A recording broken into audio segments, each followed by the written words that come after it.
All right, y'all. We are going to continue this series. Let's see how it goes. If you guys like it or not. As last week we did the did I do this right? Uh, uh, uh. I might not have done this right. Give me a second, y'all. I don't think I did. Let's do this.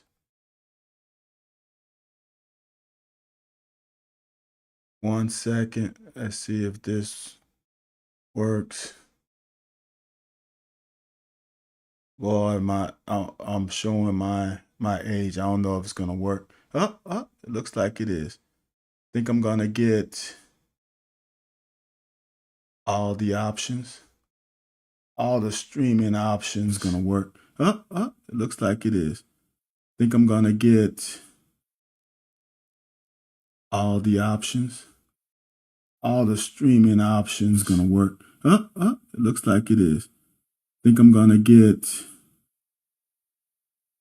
all the options. All the streaming options.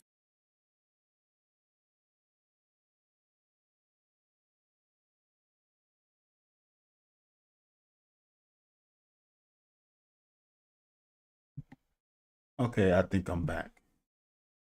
So, man, that was crazy. So, as I did last week, if you remember last week, I did the Peyton Manning play. So, this week, we're going to get into this one. And as the title says, anticipate, don't guess. So, like I said last week, unfortunately, y'all, I'm getting this from my highlight film. That's why it's all grainy. This is from, man, every year goes by, the crazier it gets that I really played in the 90s. This is from 1996, so that's why you get this grainy look of film. But like I said last time, this is a situation where I can try and what's the word? Give young players perspective of some of the things that I say, and I say it for a reason, and to show that I guess I don't know if I'm preaching what I've done, but here's the thing, y'all. This is a situation where film study almost F me up. I'm going to play the play and then I'm going to come back to it and show you how film study almost got me in trouble, because that shouldn't have happened like that. It shouldn't have come to that situation. It really shouldn't have. And I can tell you the story. So Coach Smith he was the DB coach, obviously. If you don't know that, Coach Smith was my defensive back coach all 4 years. Coach Archer was the defensive coordinator. And Coach Archer liked being on the sideline, and Coach Smith liked being upstairs. All right. So, as Coach Glazer said after the play, after I came to the sideline, he said, "You are a lucky son of a bitch." And I don't know if this is not verbatim, but basically, I want to kick your ass. What's up, Dad? Because Coach Glazer said he almost lost his hearing because of all the cursing that Coach Smith was doing through the headset because of my F up. Now you would think, how can it be an F up? Now, why am I saying I'm not saying? How can it be a fuck up if I got the pick? Well, let's get into it. Here's the story. So here's the great part about playing in the 90s is two back sets. See, this to me is what you call pro style offense. Two backs, quarterback under the center. So 2 backs here means that there's a receiver here, we call X, there's a Y, and there's a Z. So the Z is off the line of scrimmage, tight end's on, X is on. All right. So now I remember this like yesterday because I forgot to say this. This is my first interception in college. This is my sophomore year. And this is the crazy part. This is why I believe in God.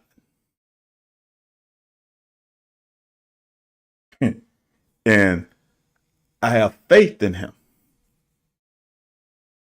What are the chances in your life, in my life, that my first interception will be against my hometown team that I literally live less than 10 miles away from, at their home stadium with a lot of my family in attendance? What's the chances of my first interception being in Baton Rouge with almost my entire family in the building? Let alone when I tell you this, you'll be like, that's God's work. So, y'all, all week, LSU ran. I can't remember what this guy on that side, what the Z ran, but this is what they ran. And here's the thing. I'm gonna just say what they ran.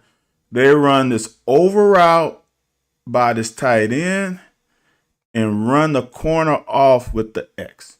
So this guy was actually the target. He is the number one option. If Melvin Hill reads single high safety, he is going to target this guy because we have a strong safety here with a corner. I can't remember what route. They might have ran a curl. Don't remember. It might have been a dig. I just don't remember what this route was because it was no concern to me. So this was their favorite. This was kind of their bread and butter route.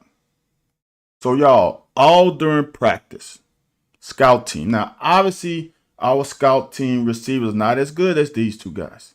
The funny thing about it, I played with this guy on the Bears, and he was pissed off at me when because I took his touchdown. So here's the thing. All week, because we game planned, and we knew this was their favorite route. So Coach Smith game planned it for us against cover 3. As we called it in college, we called coverages by color. So this was the coverage that we call green. Cover 3 was green. So during practice,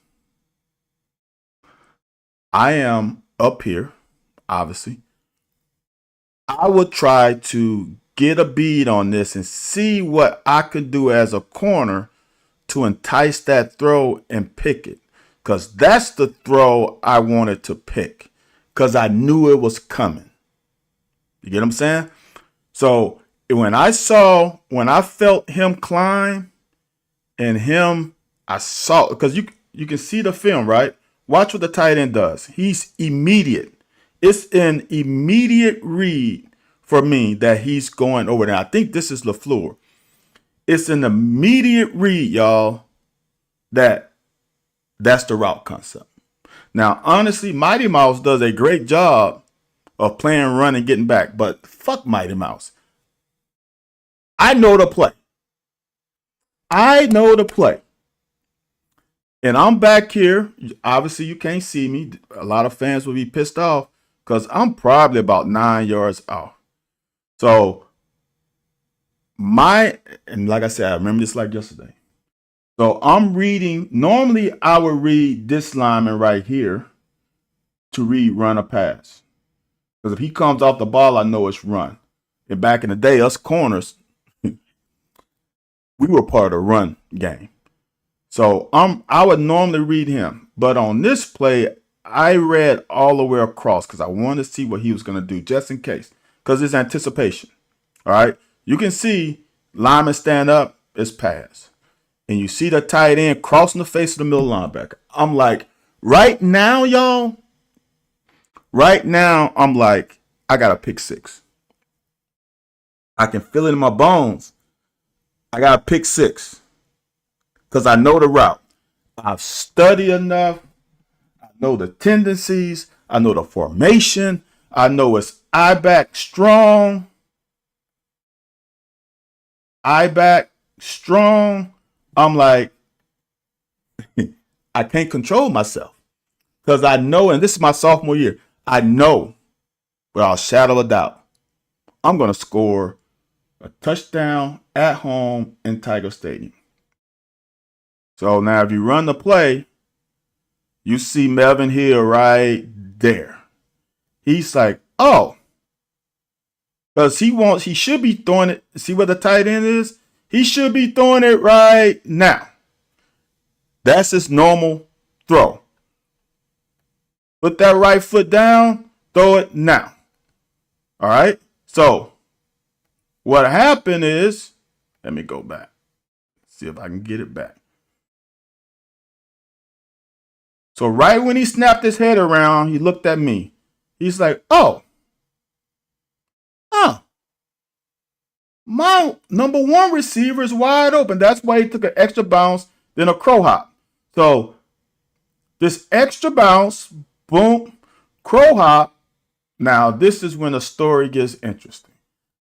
Is I saw this tilt of the shoulder, and I said, oh shit. Because right now, I am breaking on the tight end.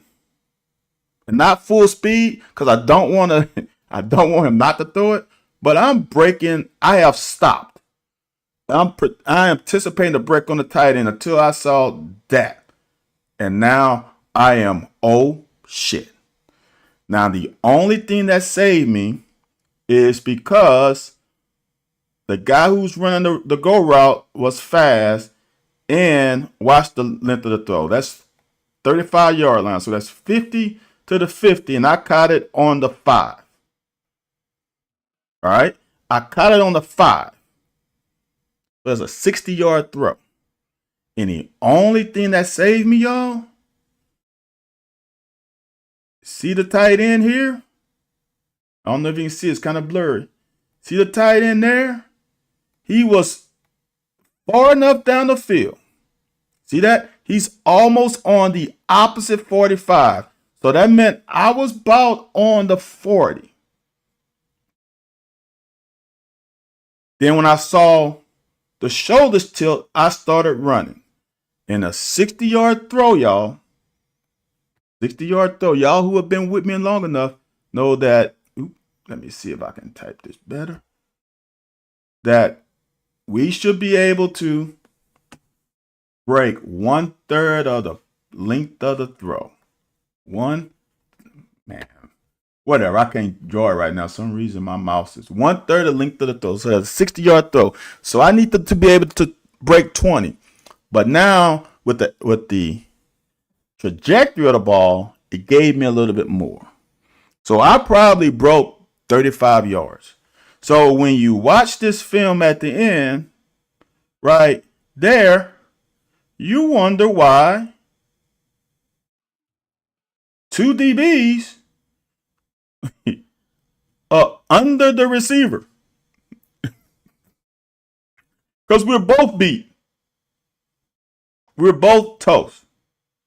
The only thing that saved me at that age, I was still had a little more speed, and I was running for my life.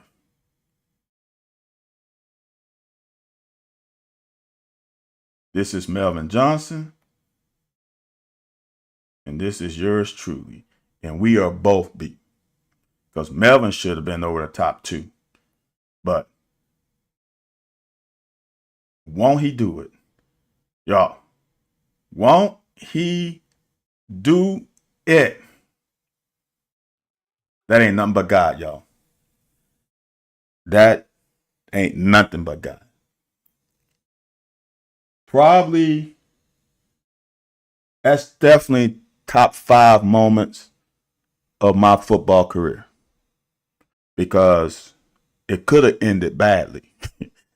It could have ended with me getting beat at home in front of fans. So I had a couple high school teammates that were at LSU, and they were in the student section, and they went crazy.